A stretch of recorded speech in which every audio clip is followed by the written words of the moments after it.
आओ लफ्ज़ बनाएं। ये से लफ्ज़ बनाएं। तोय छोटी है ती, जोय छोटी है जी, आइन छोटी है ई,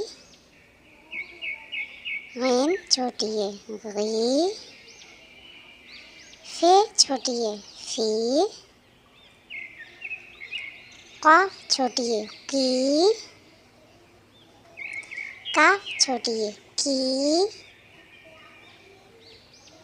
गाफ छोटी है गी, लाम छोटी है ली, मीम छोटी है मी, नून छोटी है नी,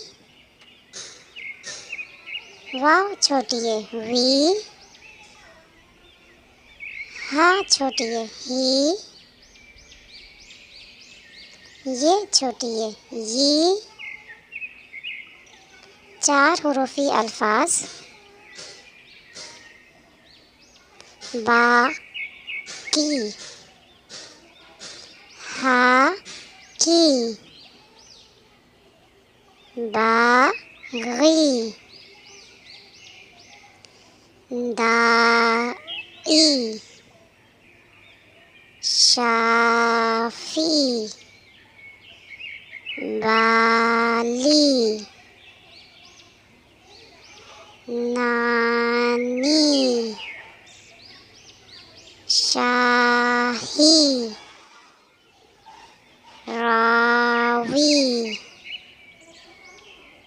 3 हुरूफी अल्फाज सीन छोटी है सी न सीन, कील कील, गीत गीत, नीम नीम, नील